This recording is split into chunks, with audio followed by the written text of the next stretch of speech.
This is Andy. He's a UCLA pre-med with near perfect stats, but he's worried. Getting into medical school is hard enough, and staying in California is another story. Ultimately, he's accepted to USC, and while he's incredibly smart, he's not some gifted savant with an insane backstory. In many ways, he's just like you and I, and I'll show you everything on his application, starting with his GPA and MCAT score. We have a UCLA pre-med with a 4.0 GPA applying during his junior year, who has a 518 MCAT with a pretty balanced spread outside of a 127 in cars. So no gap year, UCLA pre-med trying to stay in California and ends up actually being accepted to USC Medical Center. So staying in California. And before this all happened, why don't we take a look at his chances based on his stats and matriculation data. So USC is this year unranked.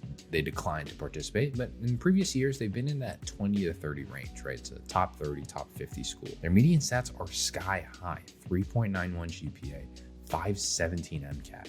Remember, we have a 4.0 GPA, 518 MCAT. So we're really just at the touch above the median, which is insane considering those stats are pretty much perfect. Matriculation data, 4,330 in-state people applied. So these are 4,000 Californians. They only interviewed 5% of them, and only less than 100 out of the 4,000 ended up getting in, 2.2% matriculated. USC is an expensive program. Every program is about $100,000 for tuition, but 80% receive aid. And ultimately, when you graduate, the average indebtedness is $250,000.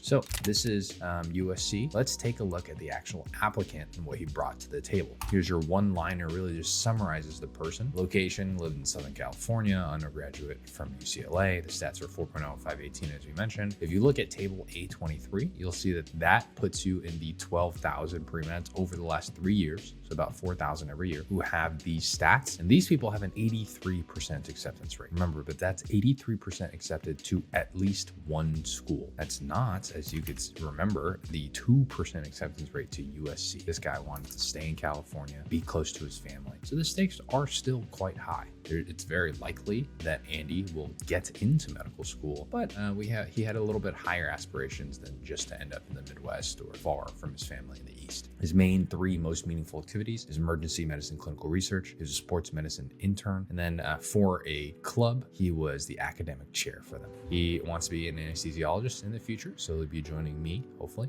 in my specialty. So there's a couple of steps that he had to standing out. And we're going to talk about each of them using his application to show you how exactly he stood out. So if any of these application reviews have ever been helpful, this is exactly how you find them. You'll find them in our So You Want to Be a Doctor application database. We have 8 full AMCAS applications. You can filter by application, by clinical experience. You can do it by a list. You can do it by personal statement, by wow factor, by theme. Literally anything you can imagine, you can find in our application database. Most importantly, you know exactly where they ended up. UCI, VCU, UCLA full ride acceptances. And so there is no better resource if you want to figure out what competitive looks like in modern medical school admissions. Over 18,500 pre-meds are part of our community. So if you're interested, click the application database link in our description box now to join. There are 4 core things that he does exceptionally well that you'll want to make sure you take a look at and remember for your own application. And I'll go through them one by one as we see more of his application. Next, if you remember nothing else, we're going to do this comparison between what most pre-meds do and what Andy ends up doing on his application. So again, there are these 4 elements that he does differently than most pre-meds, and we're going to make sure that at the end you have this general takeaway to learn from how he ended up going to USC from UCLA pre-med with no gap year. Let's get straight into his application. So we'll start with step number 1. Excellence fixes a lot. So for example, we have this first extracurricular on his application, and it's not easy to understand what he's doing in this extracurricular. Let's read this together. During the ongoing clinical volunteering pause at UCLA, I sought opportunities to stay engaged in clinical research. I currently work on studies focused on potential COVID-19 treatment options. There's a million potential treatment options. I screened the patient list for qualifying subjects. So there's not really a sense of like mastery of what he's working on, how it actually impacts people. He says that I am reminded of the attention to detail that is necessary when conducting clinical research. And as an AdCom who is scanning these things, it's really hard to understand what exactly he's talking about. How am I, as an AdCom, supposed to understand how you grew from this extracurricular if there are no specifics on what you're actually doing, why it matters? And so these are examples, and there are many examples I'll show you continuing throughout the application, where his application is not perfect, but there's a couple of excellent examples. And that excellence really catches the eye and is enough to cover for some of these mistakes. Here's another example in his second extracurricular in healthcare advocacy. I want you to read this together with us. I formed a group of undergraduate volunteers and emergency medicine residents passionate about healthcare advocacy. We meeting with Senator Dianne Feinstein, right? There's a grammatical error here. So these are some of the scannable things that AdComs will catch immediately, and it's not going to leave a good taste in their mouth. To urge her to co-sponsor relevant bills, increasing access to healthcare and health insurance, not only for equity purposes, but also to improve the validity and quality of research studies in the department. I wish instead of telling us this, he would have told us the outcome.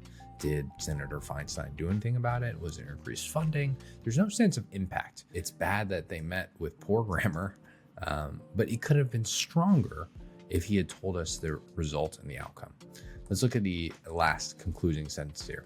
As a result of our studies aim to challenge and improve the standard of patient care, it is important to me that populations in these studies are truly representative of the communities they hope to inform. And again, there's this just broadness, abstractness, and what happens when AdComs see abstract writing is they're not impressed by this. Oh my God, he's working on all COVID-19, all populations, all standards of patient care. What actually happens is they're like, I have no idea what he's referring to. What this must mean is that he doesn't have enough specific understanding of the project, and so he's hiding behind this abstractness. The assumption is that you cannot give specific details. That's why you have to write this way. And of course, that's not a good assumption that you want to be labeled under. Now I want to contrast this with an actual example of excellence, and you'll see how these writing feels very different than the other two. My main roles as a blank coordinator are to manage 40 student research associates who assist with clinical trials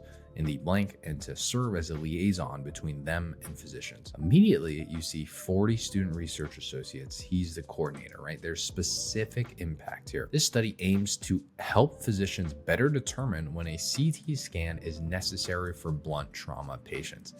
This is way more clear than the description that he had for the COVID-19 project. I simplify complex research protocols into screening criteria, I troubleshoot shift workflow, and I meet with investigators to facilitate patient enrollment. I also lead the training committee, developing educational videos to prepare new members for solo shifts. Again, the impact and the question he's answering is clear. When a patient comes into the emergency department and has a blunt trauma to their head, how do I know when a CT scan, which costs money, costs resources, irradiates the patient with a ton of radiation, how do I know when it is most necessary? That's the study that he's conducting. As began this role during the pandemic, the organization was in flux and relied on in-person clinical opportunities.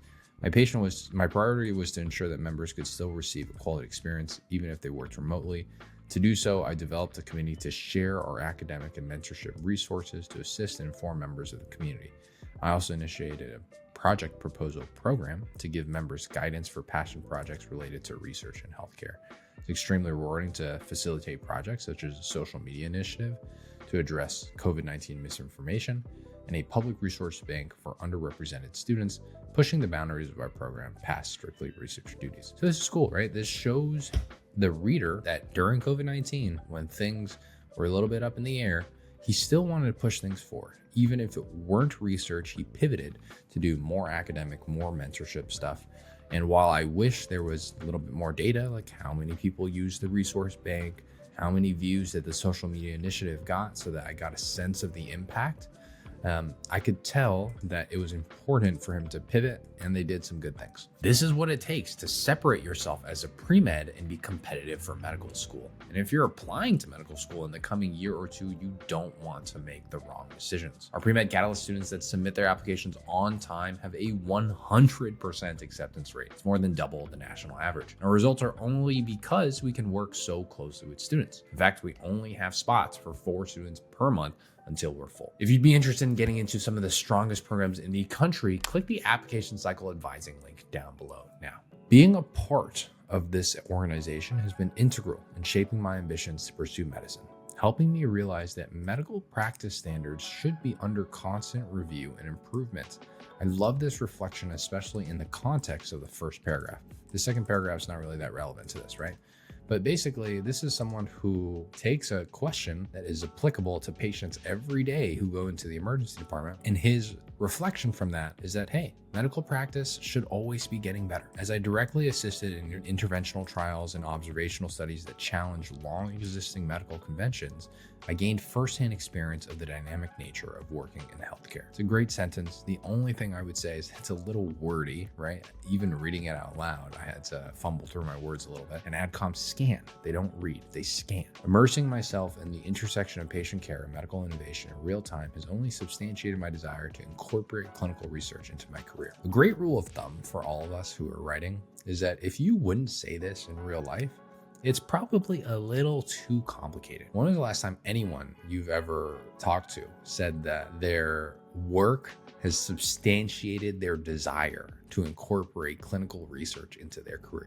It's just a little too wordy. But I do like this conclusion, and I want you to take away from that this is an awesome reflection. He takes a stand that says, like, medicine's not perfect and we're constantly working at it, and that's the way it should be. There's some weight to his reflection, and there's some evidence that he kind of walks a walk based on the work that he's already done in the emergency room. So you can imagine, like, this for a pre-med is excellent. He's managing 40 other pre-meds. He is in the emergency department, looking at actual problems in the ED, enrolling patients into studies that actually solve a real problem you and I can understand after reading one sentence. Relative to this, where I don't understand what he's doing in COVID-19, relative to this, as I don't even know what the outcome of this Dianne Feinstein meeting is. I don't know what standards of patient care he's talking about. I don't know what populations he cares about. This is excellence. And what I want to impress upon you is that excellence really covers up a lot of mistakes. You can't have an application that is littered with grammatical errors, littered with abstract writing that no one understands. But you take a couple of these excellent pieces, and an AdCom in a med school would be like, hey, that's enough promise for me to really roll the dice on this student, which is ultimately what happened at USC, and I think is why he earned his acceptance. His application is not perfect, and there are many more examples as we continue to roll down the script. However, there are enough examples of promise that he's a compelling applicant. All right, that brings us to the culmination of step number 1. If you remember nothing else, remember that excellence fixes a lot. Most pre-meds are well-rounded, and this creates a strong foundation, but AdComs may struggle to remember specifics. Imagine an entire application that sounded like the COVID-19 volunteering, and then the medical advocacy with Dianne Feinstein, and then let's say we throw in hospital volunteering in there and soup kitchen in there, and then maybe tutors. It's very hard to remember because there's at least 10,000 pre-meds who have the exact same story. So what accepted pre-meds do is that they highlight what makes them special, what makes them memorable. And a phrase that we tell all of our students, especially the ones that start working with us much earlier in their careers, is that you can't turn chicken salad to chicken shit. What we mean by that is that if you have strong extracurriculars, like you're leading a team of 40 undergrads in the emergency department through clinical research, that is very hard to write poorly. That is chicken salad. And no matter how poorly you write, with some grammatical errors here, a missed period there, you can't turn that chicken salad to chicken shit. On the opposite end, you have extracurriculars that are like the COVID-19 one. That one doesn't really have much weight to it from the get. That I would classify as chicken shit. And no matter how much you write, no matter how flowery, no matter how simple and straightforward and perfect the writing is, you can't turn that to chicken salad. Oftentimes it's very difficult to make something sound more impactful. And when you try to do it, you end up writing this abstract way that ends up being counterproductive. All right, so that's step number 1. Let's go ahead and go to the second thing that he does fantastically. That is being clear, not clever. Here, we'll take a look at this extracurricular where he's the reform committee member at a shelter staff. Shelter staff is a student-run homeless shelter for students. As a staff member, my favorite project was creating 500 care packages to donate to various shelters and organizations throughout Los Angeles. As you can see, a very simple sentence and something that you and I would say in real life. The packages included toiletries, first aid supplies, personal protective equipment, and water, causing me to reflect upon how basic needs, often taken for granted, provides essential stability. This is a sentence that you might not say in real life because it had 5 commas and it seemed like 3 conjunctions. Let me read it again for you. The packages, including toiletries, first aid supplies, personal protective equipment, and water, causing me to reflect upon how basic needs, often taken for granted, provide essential stability. It's like 3 dependent clauses in there, right? So it's a little bit long, a little bit hard to scan. As a member of the committee, I worked with a team of volunteers to create Medicaid enrollment tutorial videos for shelter residents. Also very simple. From this, I realized that housing insecurity is not a localized issue, but often intersects with and exacerbates lack of access to other essential needs. What I wish I would have heard is the impact of these Medicaid enrollment tutorial videos, because it seemed like a very interesting project. But even in this extracurricular alone, you can see that there's a simple sentence that reads very easy, very long sentence that reads very hard, and you want your writing again to be clear, not clever. Let's take a look at this next extracurricular and see what we can take away from that same element. Here, he's a sports medicine intern at UCLA. As a sports medicine intern, I implemented time-sensitive first aid, preventive taping, and hydration on the field during games and practices. Off the field, I gained first-hand experience by assisting in daily prevention, diagnosis, and rehabilitation of musculoskeletal injuries for a team of 120 players, while using a movement-based approach to recovery. I feel like I'm Eminem, like I'm rapping. Working alongside doctors, orthopedic surgeons, athletic trainers, physical therapists, and other allied health professionals, I learned the value of a team-centered approach in patient care and how each member must not only excel in their role, but also engage in clear and detailed communication to ensure positive patient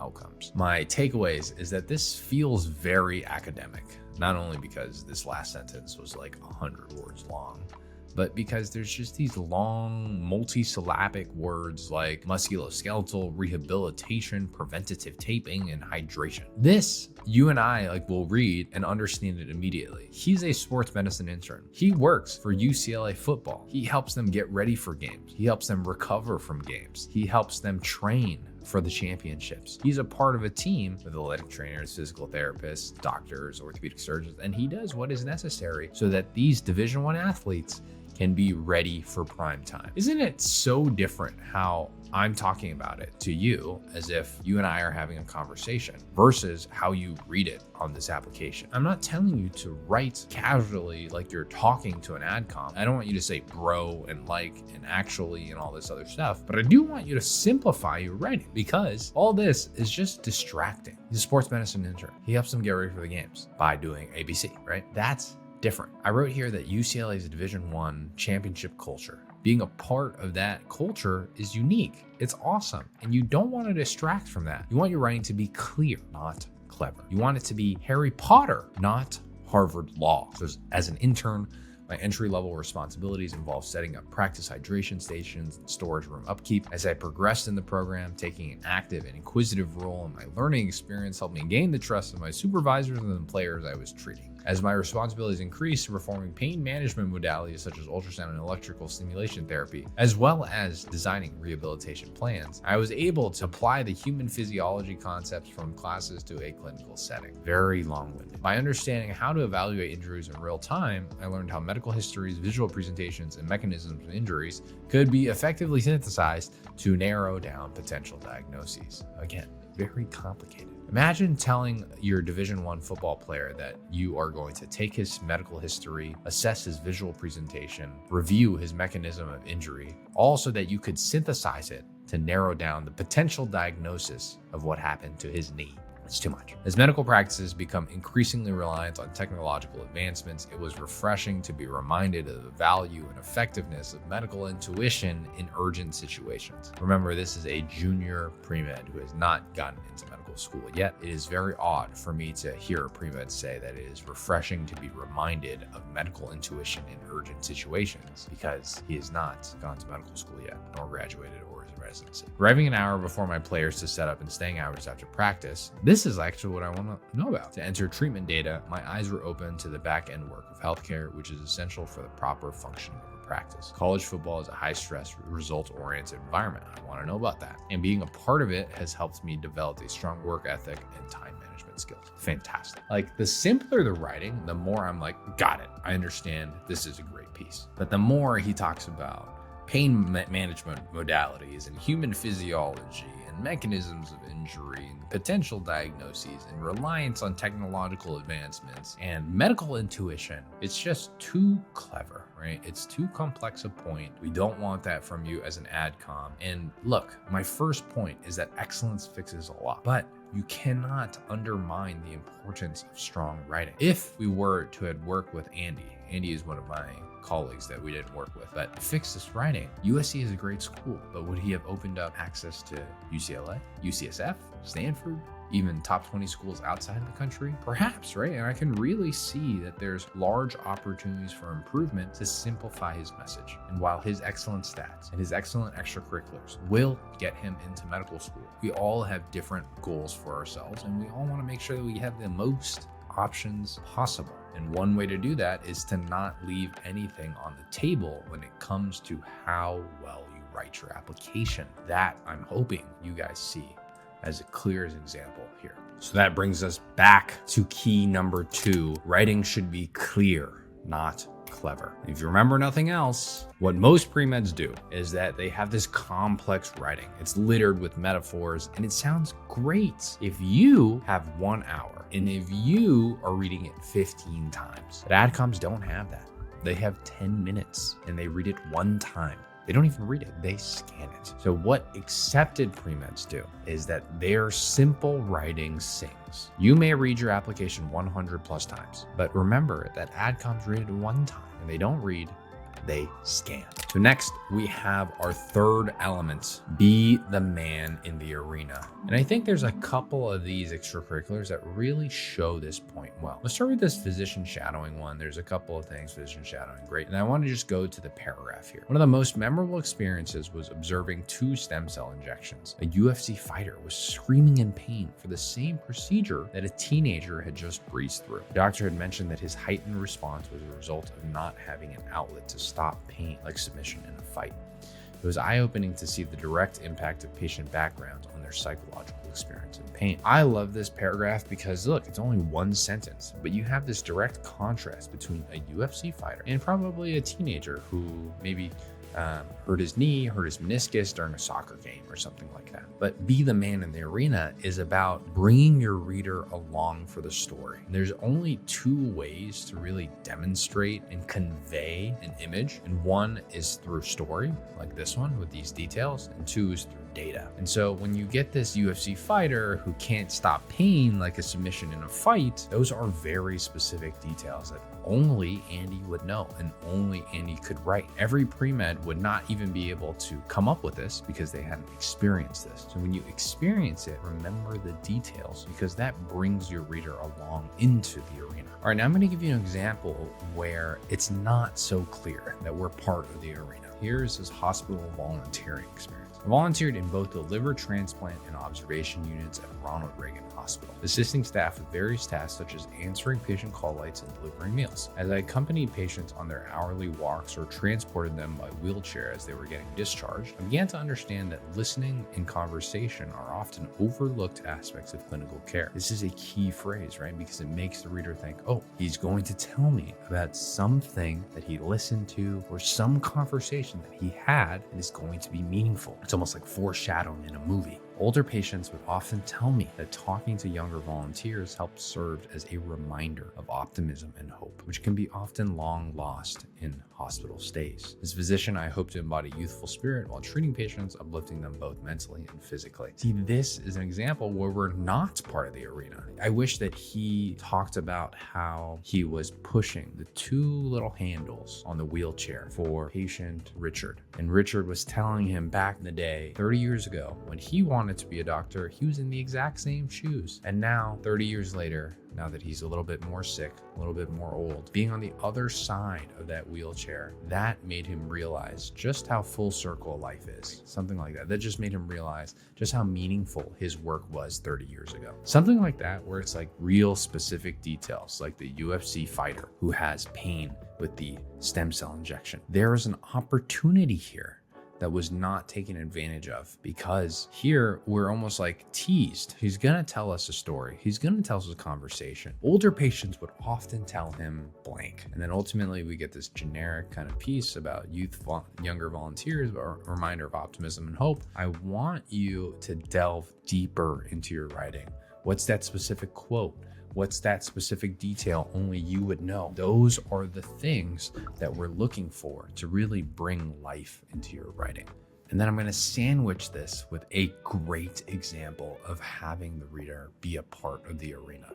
Take a look at this one. Every summer, I work at my family's restaurant as a host, recommending dishes to customers and conversing with them as they wait for their tables. As I asked them tailored questions about their dietary preferences and willingness to try new things, it was easy to envision these skills translating to a clinical setting. Due to the pandemic, many of our workers' jobs were paused as we closed in-person dining. In response, I became a delivery driver to reduce the money we were losing to Postmate fees, allowing us to provide some financial relief to our workers. Seeing my family's recipes being shared in so many diverse homes has only reinforced my pride in my heritage. That's letting the reader be a part of your story, right? This is an example of story as a way to bring the reader into this world where your family has a restaurant, they're struggling because of COVID, they have to let go some of the workers, but they care about the workers. They've been working with the workers for the last 10, 20 years. And so he's a delivery driver on those trips where he saves $5 here from a Postmates fee, $10 there from a Postmates fee. He passes it back to some of the workers who aren't able to make a living during that trying time. Those are the specific details that really make an AdCom pause and take a look closer at your experience, your lived life, and what you got out of it. And those are the things that are memorable and give an impression for the AdCom to remember, like, hey, this is that pre-med who during COVID was resilient enough to work as a delivery driver and had a mission to do as much as he could to help the workers he grew up with in his family restaurant. That's allowing the reader to be in the arena. That's element number 3. Be the man in the arena. And again, if you remember nothing else, for be the man in the arena, most pre-meds have impressive strength. They have impressive extracurriculars, but they don't know how to tell the story. What accepted pre-meds do is that they bring the reader into their world. The most memorable ways to bring a viewer into your world is to share data and to share stories. Okay, and before we get to the 4th and final takeaway, I want to talk about some Easter eggs on his application. We're going to go back here and we're going to go to this volunteer clinical researcher. Here, he worked closely with staff to screen patient charts, communicate with care providers, and enroll qualifying and consenting patients in some clinical trials. Out of the many interactions he had, he remembers a patient readily consenting to numerous follow-up surveys as they were experiencing severe abdominal pain.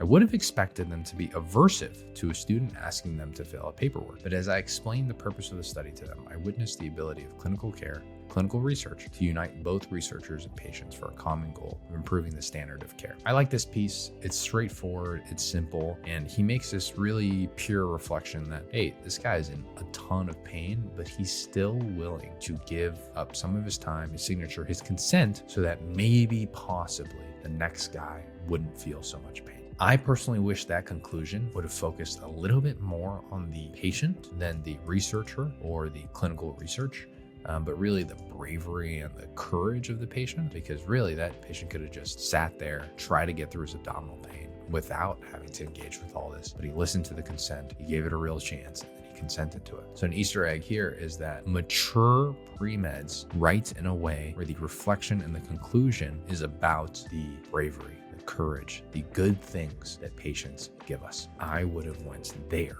instead of talking about the magic of clinical research. And two other Easter eggs here are his intramural sports and his hobbies here. Start with the sports. Outside of the classroom, I spend much of my free time playing pickup basketball and volleyball with my closest friends. While playing casually served a de-stressing mechanism in tough times, I was always itching to compete against others with actual stakes on the line. I love this sentence, and it's similar to something that we read earlier, but when you write sentences that demonstrate your personality or put some stakes on the line or make a stand, when you say something that not every pre-med will be comfortable saying, that shows a part of you. Not every person is going to say, I'm itching to compete against others with actual stakes on the line. Because on the other end, there are people that just want to play for fun, but not Andy. Andy likes competition, and that's okay. And he is showing that part of him in this writing. I am most proud of advancing to the championship.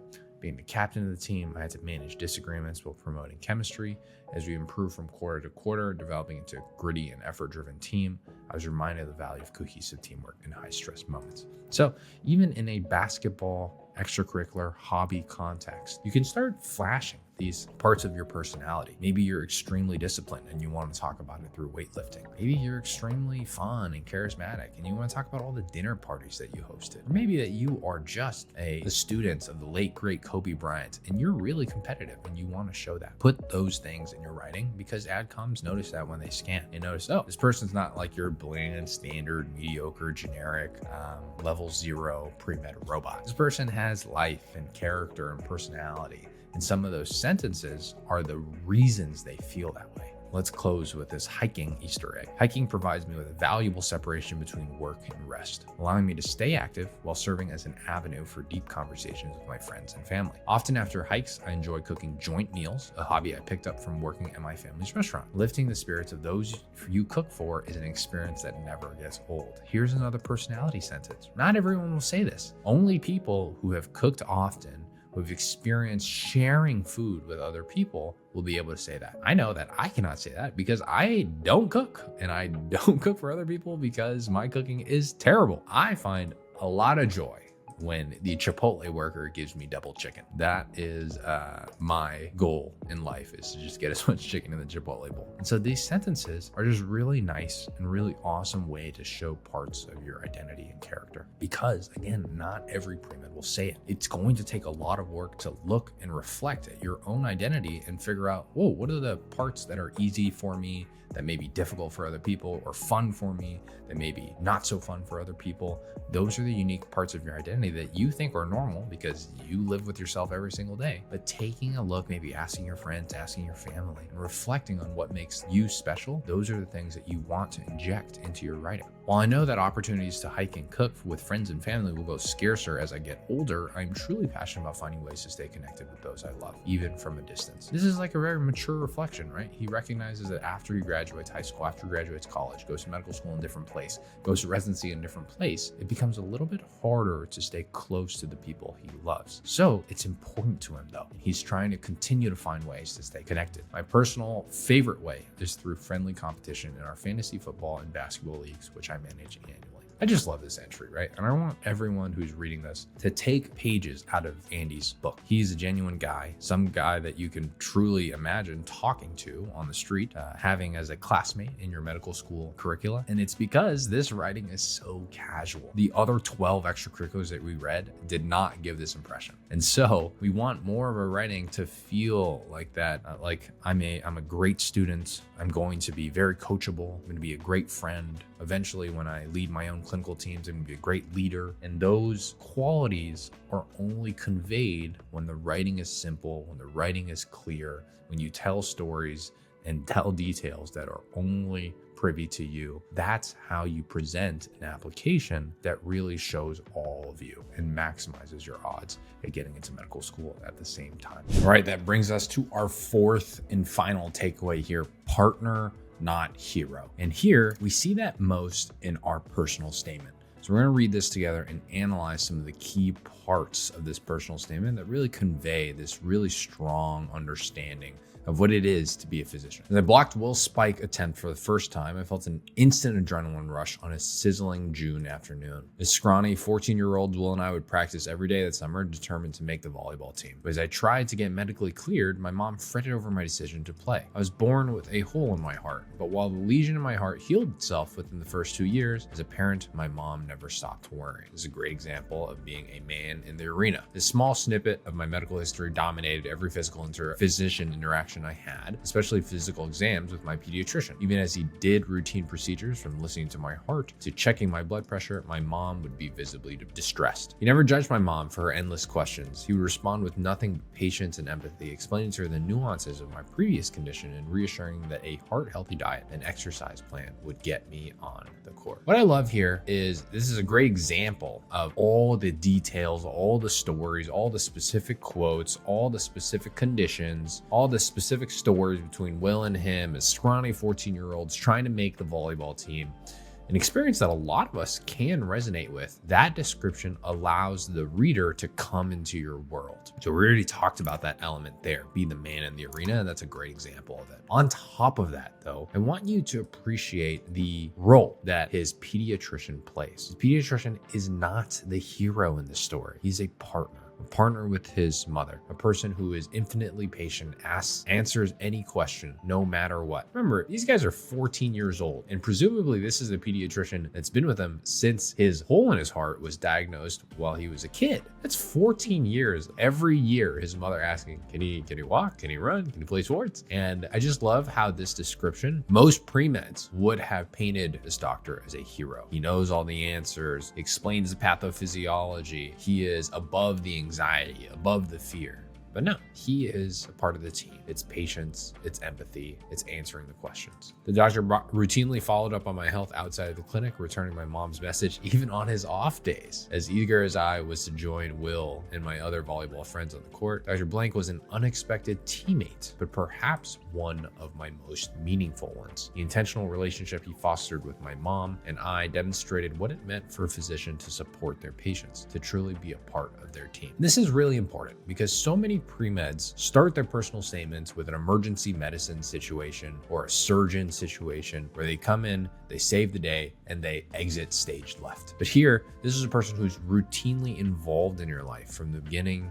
throughout his childhood and continues to be involved to this day. Although I retired my volleyball jerseys, I carried with me the lessons of patient care. At UCLA, I became a research associate, enrolling patients into clinical trials. During one shift, I was assigned to obtain consent from a patient who had just been recently resuscitated following a heart attack. This is like a very common start, right? Heart attack, emergency medicine, cardiologist, save the day, save the day, save the day. As I nervously entered the room, I was met with three faces: a confused teenage daughter, a pale and concerned wife, and a frail male patient, no older than 50, lying on the bed with tubes hooked up to machines. Another great example of man in the arena. Not all of us have had family members who have had a heart attack, but a lot of us can understand what it's like to walk into this room and see and understand the situation. It's serious, it's somber, and as a pre-med, walking into this room trying to get consent after your loved one just had a heart attack, that's gonna be a tough situation. Considering the patient's condition, obtaining consent from the family members would have sped up the process, but I felt it was necessary to involve the patient who had just had a heart attack in his own decision making. When I faced this small team huddle of family looking for answers and hope, my rehearsed script suddenly felt meaningless and brittle. Instead, I pulled up a chair, sat down to meet him at eye level, and I asked him a simple question.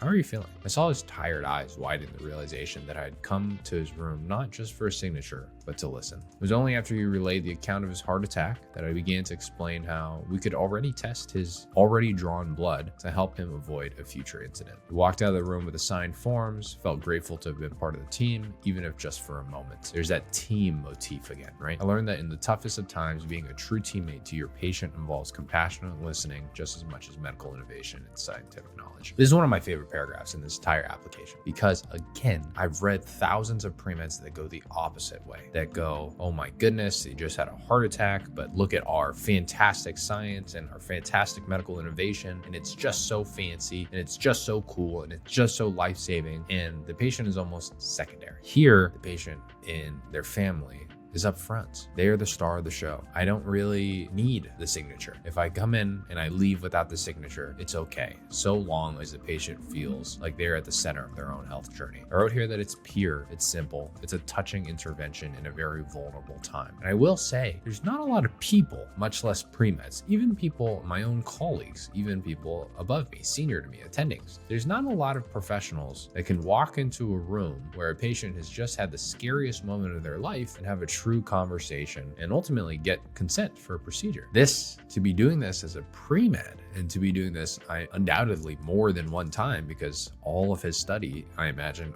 involve all patients and families who have heart attacks. I imagine that really matures you pretty quickly, or you go into that already mature and have that skill set. But certainly you get much more mature when you interface with more and more of these patients who are at the lowest points of their lives. Building upon these lessons of empathy, I saw experiences where I could help improve patient outcomes through a human-centered approach. I ultimately returned to sports, now as an athletic trainer for UCLA football. I worked daily with a linebacker who had 2 consecutive season-ending ACL tears. During one morning treatment session, he opened up about his ongoing recovery. Despite the physical pain, the greatest struggle was whether he could believe he would ever be able to play football again. As I started accompanying him to his physician checkups, I made sure to consistently remind him how much progress he was making, encouraging every step of the way. But as on-field practices began, I noticed his longing eyes, watching his teammates practice without him. Recognizing how isolated he felt, I joined along and exercised daily, and we discussed the defensive coverages we were watching. A few months later, he returned to action when he ran up to me before his first practice, thanking me for my constant support and friendship. I then realized we had been a team of our own, working together to get him back to the game he loves most. Do you feel like this story reminds you of anything? Because to me, this story reminds me of his mother and his pediatrician. 2 people side by side, battling doubts, getting through it together. And here, same thing. 2 people side by side, battling doubts, getting through it together. And you can see that he was introduced to medicine by watching a strong role model, his pediatrician. And then now he has these stories and examples and circumstances and scenarios where he's developing his own style. And then he gets the real opportunity to be kind of that companion, that teammate to this linebacker. He kills it. He's special in that position there. So what I appreciated is that every single day he's a partner in recovery with his teammate, and he's getting back, he's helping someone else get back to their dream. That's a key part, because a lot of personal statements are about the student, and they should be about the student. But I think you can also share a lot about yourself while you are serving other people. And this is a great example of that. You got an entire page of personal statement where you're really appreciating how this guy sees the world, how he prefers to help people, how he prefers to serve. And it's all because he's seeing medicine and doctors not as a hero, but as a partner and as a teammate. Well, the seeds for my desire to pursue medicine were planted early on. My ambitions have only grown as I grasp what it truly means to be on a team. It's easy to imagine a physician as a coach, making calls and being one step removed from the players, privileged by the power of a white coat. But when I think about the doctor I'd like to be, I intend on becoming a teammate, helping my patients get back up when they need it most, genuinely supporting the people on the sidelines who desperately love them. To me, medicine is a practice that requires allyship, empathy, tenacity, and an understanding that patients are people, not specimens, not spectacles. As I forge on, I look forward to being the best teammate I can be, wherever it is. So I love his perspective on the role and understanding and the place that a doctor has for their patients. And I promise you, if you write something like this and you have the stories that support your perspective and you reinforce this perspective during an interview, I promise you that many, many, many physicians and many adcoms will look at your application favorably. This is the key perspective and nuance that too many pre-meds to this day do not have. When they write it, it doesn't feel genuine. And so if you write this, it feels authentic. You have examples, you have stories. This will always go well. I predict for the rest of medical school admissions, for as long as I am alive, painting medicine and doctors as a team, as a partner, and not as a hero that saves the day will help you get into medical school. It's as simple as that. So if you remember nothing else, what most pre-meds do is that they paint medicine and doctors as heroic. Medicine is truly life-changing, and doctors can mean the world for a sick family, but they're not superheroes, and too many people think they are. What accepted premeds do is recognize that the best doctors are teammates, not superstars. So avoid making them heroes. It comes across as immature. And that is how a 4.0 518 MCAT UCLA pre-med with an imperfect application ends up successfully staying in California at USC, finishing his medical education right by his family restaurant. He does it with those 4 elements, and those are the 4 takeaways you'll want to remember when you're going on with your own application. Recognize that this application is not perfect, and could he have been more competitive by following those 4 elements? I certainly believe so. If you liked this video, you'll also love this one here, where you see an application that I believe is near truly perfect, and it ends up getting into UCLA with a full ride scholarship. Thanks for watching. Goodbye.